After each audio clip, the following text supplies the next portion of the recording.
My dear students and viewers, I welcome you to my today's lecture on an apology for poetry written by Sir Philip Sidney, and this is from Honours Third Year syllabus. You know that Sir Philip Sidney is called the first critic in English literature. He wrote his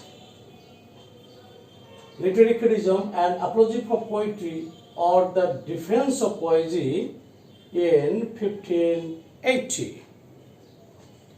And there is a historical background of writing this critique.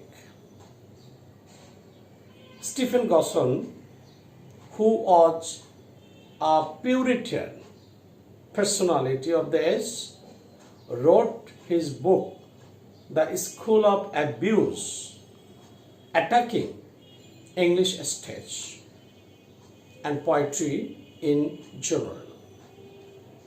And he dedicated his book, The Abuse of School, to Sir Philip Sidney.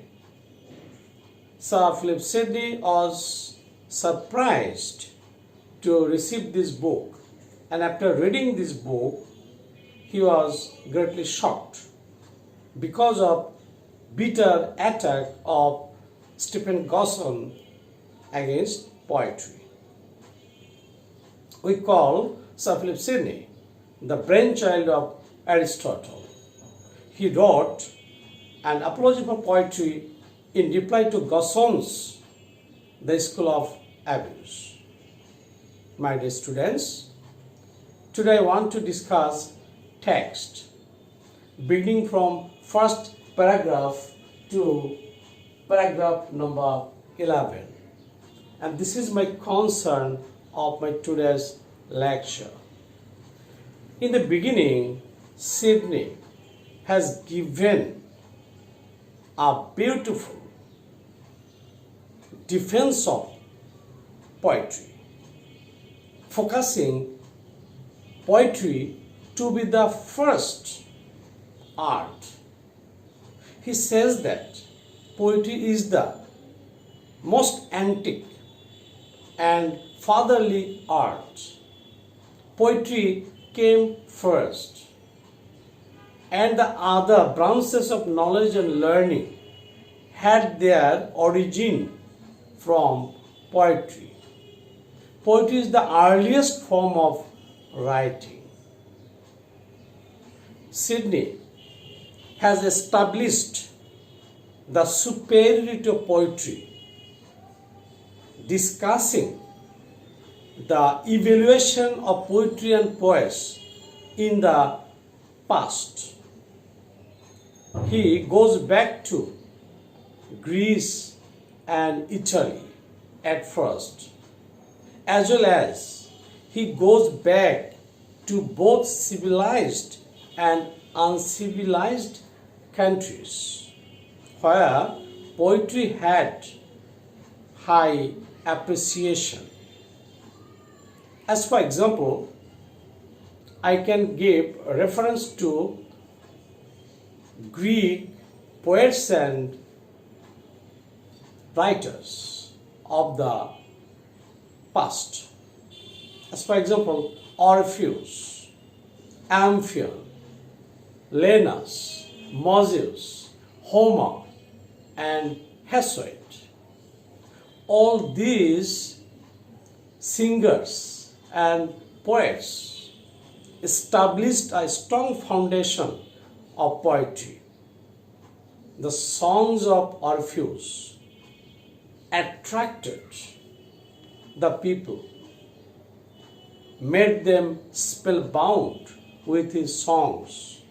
He used to move even lifeless things. So his songs had a great impact as a form of poetry. Again, Amphion. It is believed that Amphion's poetry or songs made it possible to bring huge stone to build the wall of Thebes. Theban city was built because of the songs of Amphion. And Amphion songs must have poetic form and its influence. Similarly, Linus, Moses, Hesiod had also their poetry in the long, long past. And Homer, who is called the greatest epic poet in all literature, he wrote two famous epics, Iliad and Odyssey, and they were the great poetic works in the world. If we go back to Rome, if we focus Italian literature, we can also find high appreciation of poet and poetry. Sidney gives reference to a Roman appreciation of poetry, focusing on some great poets and writers of classical Rome. As for example, Livius, Andronicus, Aeneas, Dante, Petrarch, Boccaccio. All these are the great poets and thinkers of the ancient Rome. They also founded a strong base of poetry, and the Roman people had their deep fascination and appreciation of poets. In the same way, if we look back the past of English literature, we can also find some great ancient poets such as Geoffrey Chaucer and Sir John Gower. Chaucer is called the father of English poetry. In fact, Chaucer established poetry as the highest form of art. My dear students and viewers, Sidney also tells us, particularly in the paragraph 4, that even the philosophers of the ancient time used the form of poetry to explain and interpret their philosophy. For example, Phocylides, Solon, even Plato, Pythagoras used poetry in their philosophy. Poetry was the way of expression of their philosophical writings. Plato, who makes bitter criticism of poetry in his masterpiece, Republic. Even that Plato wrote his books and made his dialogues using poetry. So, in fact, according to Sidney, Plato was not an enemy to poetry. Rather, he was a patron of poetry because he spoke not against poetry but against the abuses of poetry. My dear students, Sidney, on the one hand, says that philosophers in the past used poetry. In the same way, historians also used poetry to explain and describe their historical events. For example, Herodotus wrote his historical books where we can find the use of poetry. In the language of historical books, there is a reflection of poetic devices and poetic language. So, we can say that poetry is the first light giver to the ignorant. Poetry illuminated in the past all nations, either civilized or uncivilized. Now, Sydney focuses on how poetry was accepted even in barbarous countries. The Turkeys had their theologians, they had their lawgivers, along with they had poetry. Not only that, even Ireland, which was a less developed, less cultured country, had not their literacy, but they had their poetry. In Wales, this is the same scenario, where writing, the system of writing was not still used, but even then they had their poetry.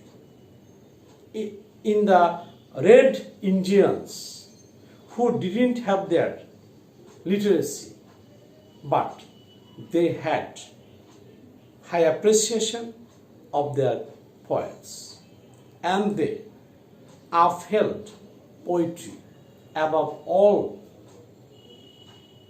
In this way, we can say that poetry was the first nurse that gave us first milk for our nourishment and nursery. So poetry is the first nurse that gave us nutritious milk to prepare us for tougher knowledge. So all branches of knowledge and learning are indebted to poetry, because poetry came first and it is the earliest form of writing. My dear students, now I want to discuss the status of poetry and poets in some civilized countries like Greece, Italy, and you can see that to the Romans, poet was called Ves, which means a diviner, foreseer or prophet. That is, the Romans considered their poets to be diviners. That means that the poets had their divine and spiritual inner sight. They were also called foreseer. That is, they had prophetic knowledge. And the Romans respected the poets from that point of view. Again, if we think of the status of the poets in the ancient Greece, what we can say? Sydney gives us the reference that the word poet is derived from poem, that is a Greek word which means to make or to create. And from this Greek sense, a poet was regarded as a maker, or rather a creator. The poet is the person who has the ability to create something. So the Greek people held high their poets and poetry. Now come to the Hebrews. Hebrews had also high admiration for their poets and poetry. Sidney gives reference to the Old Testament, particularly King David's Psalms. King David wrote psalms in appreciation of God, and there is poetic device and qualities in psalms of King David. And the Hebrews considered poetry as something divine, highly religious. So, in the Bible, we find the reflection of poetry, the use of poetry. Now, Sidney also means that a poet transcends even nature. NASA has beautified this world with so many beautiful things and beings. And a poet depicts nature, gives a description of nature in his poetry. Here Sidney says that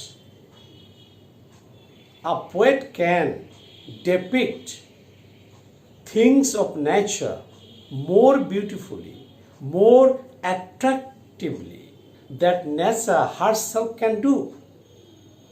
According to Sidney, the world of nature is brazen, while that of poetry is golden. And Sidney also says that poetry is superior to any other arts. As for example, Sidney says that poetry is superior to philosophy. It is superior to history. Even it is superior to all branches of science. Sidney finds some faults or defects or shortcomings in philosophy because philosophy teaches only the taught,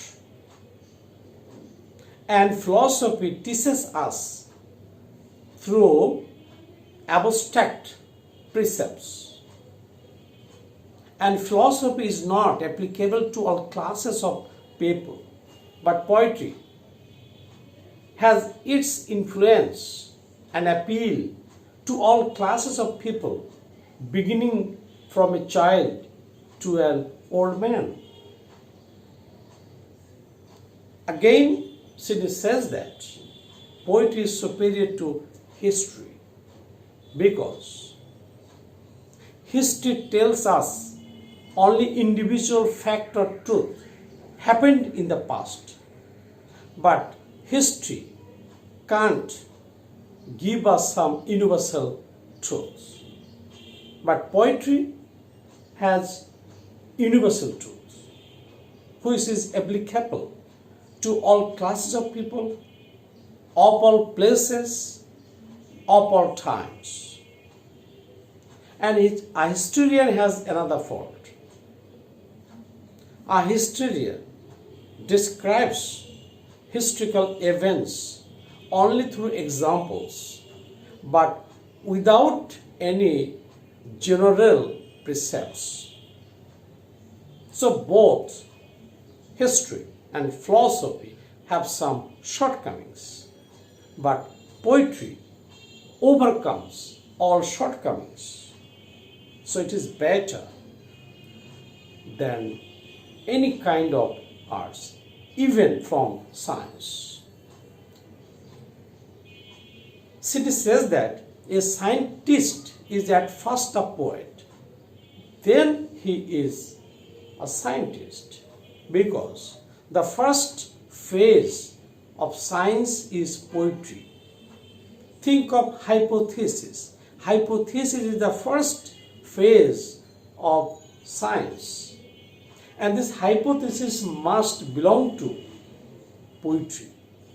The imagination that a scientist at first possesses for scientific invention is a part of poetry. So, Sidney very technically and appropriately speaks for poetry, and he says that those who speak against poetry are ungrateful to poetry, because all of them have taken the milk from poetry, but now they betray poetry, considering poetry and poets valueless and harmful. Sidney calls these haters of poetry as viper. As a viper, after their birth, kills their parents, in the same way, a bitter critic against poetry is a viper, because they have taken help, inspiration and light from poetry, but now they are now speaking against poetry. So they are betrayers, and they stand against poetry without any logical background. And this is the substance and essence of Sidney's perception of poetry that I have discussed from the text, beginning from the paragraph 1st to paragraph 11. My dear students, Sidney is the greatest and the first critic, as I have mentioned before. And there is an appreciation of Sidney made by Emily Legus. According to this critic, Sidney had a passion for letters and arts. He was saturated with Mediterranean culture, with knowledge not only of literature but also of plastic arts of Italy, in which country he had stayed. My dear students, in my next class, I want to continue my lecture on the text, and I shall begin from paragraph 12. See you next. All the best.